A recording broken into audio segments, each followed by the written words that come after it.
This video is just an addendum to the original one that I made 2 months earlier. In that video, I related my own personal experience in using Sony and Panasonic smart TVs. Here, it will be about the Samsung curved UHD smart TV. So here's the outline of the original video, including its timeline. So I'll be adding brief info on curved TVs with UHD 4K pixels, and of course relate my use of Samsung Smart TV. So the smallest curved TV by Samsung is automatically ultra high definition with roughly 4000 by 2000 pixels, abbreviated as 4K UHD or Quad HD. In the original video, I showed a buyer's guide.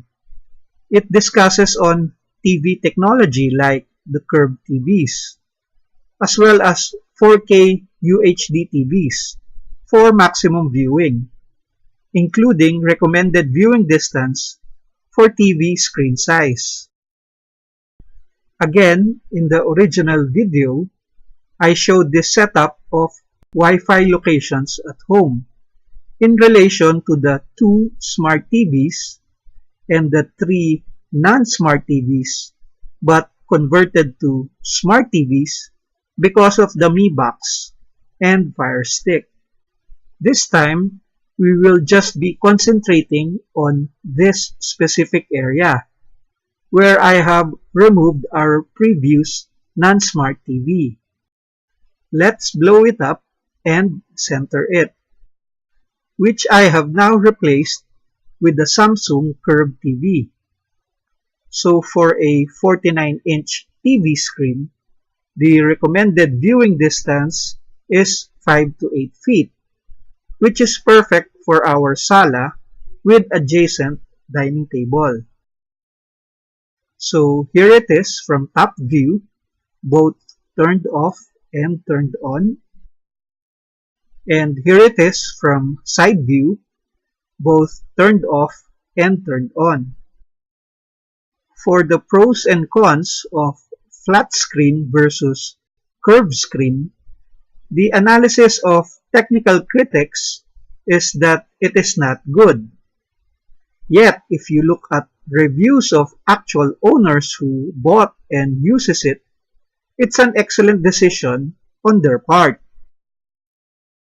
In the original video, I emphasized that Google stores are not available in both Sony and Panasonic, even though they are Android smart TVs.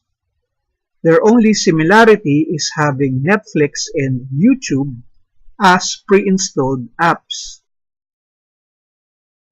In Samsung Smart TV, Netflix and YouTube are also pre-installed, together with Prime Video. But Google stores are available, unlike in Sony and Panasonic.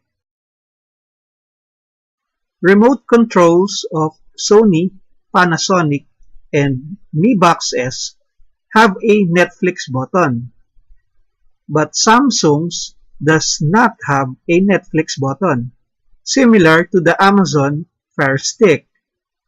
The reason being that Samsung and Amazon promotes the Prime Video app. Here we have the Prime Video app and its homepage for both Samsung and Fire TV Stick.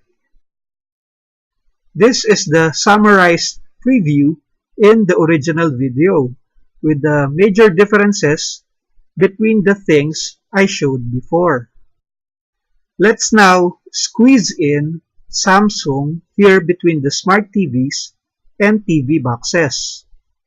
As you can see, it's a mixture between Sony and Panasonic, but with Google stores. From this on forward, I'll be discussing purely on the 49-inch curved Samsung TV and some updates on the TV boxes I've attached to it, like Sky Cable, but more specifically on the need for high definition to maximize the 4K UHD. Here's the original box as well as the official receipt together with the user manual and the online ad of the appliance store with descriptions of the TV. Here's the old setup of our previous non-smart TV that became smart because of our Mi Box S, and the new setup of smart TV with HD Digibox for better viewing of 4K UHD. The footprint of the new TV is wider than the old TV stand, so I had to make modifications.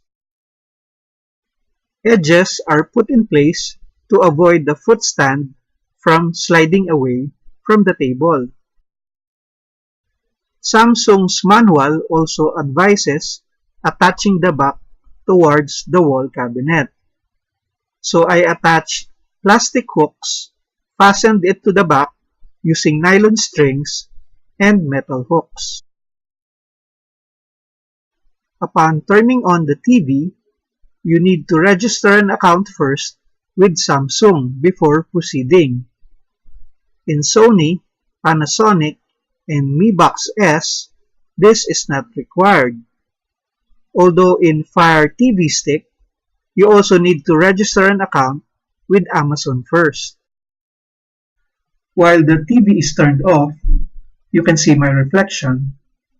Let's blacken the screen and at the same time, whiten the surrounding background outside the screen.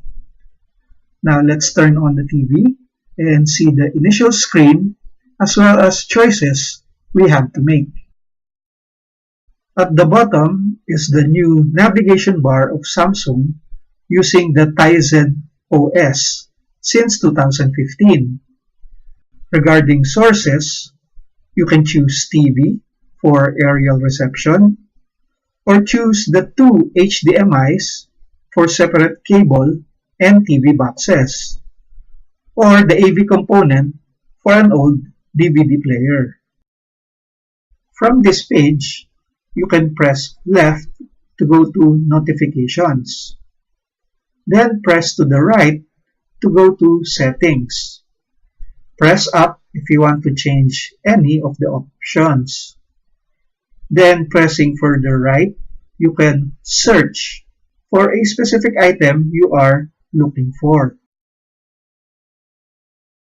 While at quick settings, go to the rightmost where you see network is connected.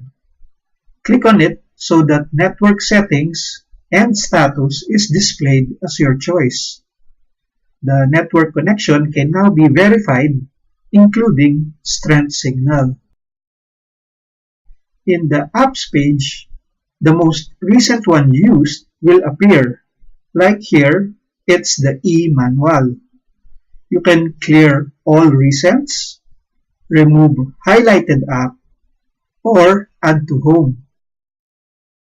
Going back to the e-manual, if you click this, the quick guides will appear.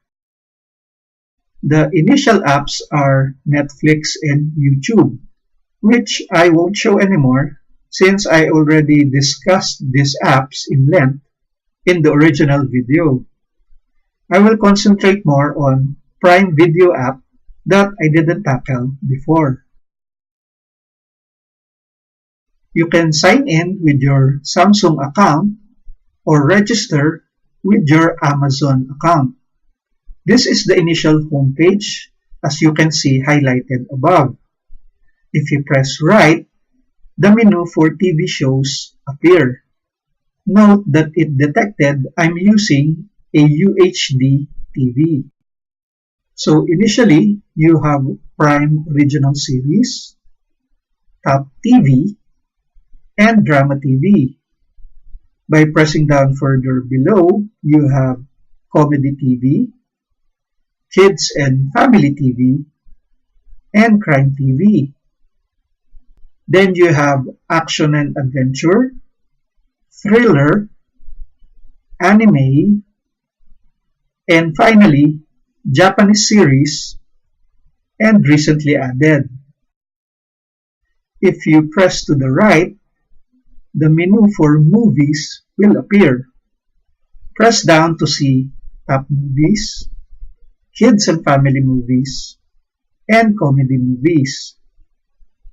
Further below are action and adventure movies, drama movies, and recently added movies.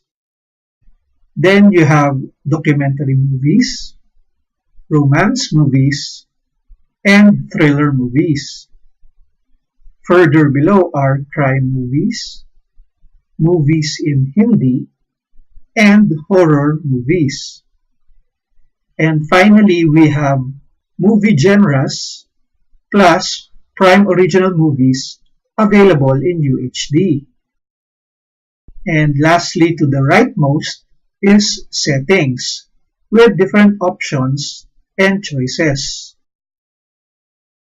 Further to the right of the navigation bar, you have Google Movies and TV.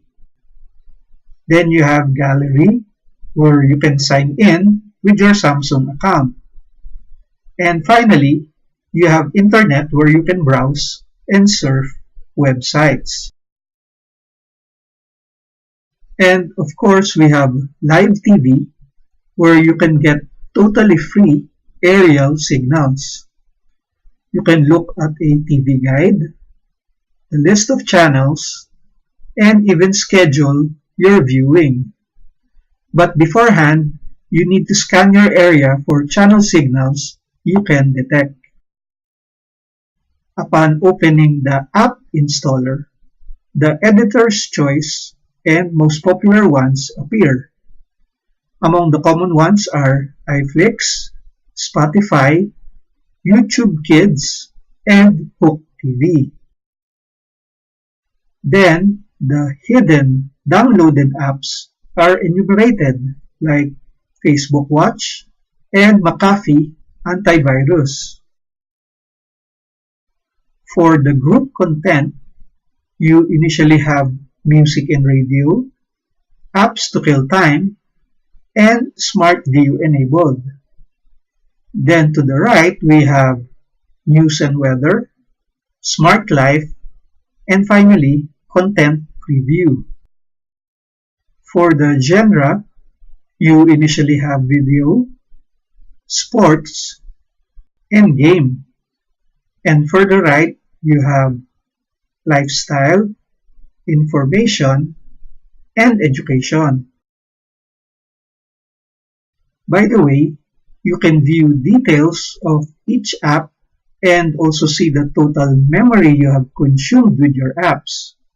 Here, my setting for updates is turned on.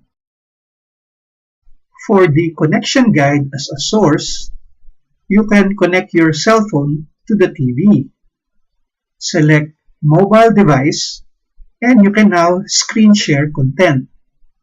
Using Smart View, what's on your cell phone screen can be shared onto the TV.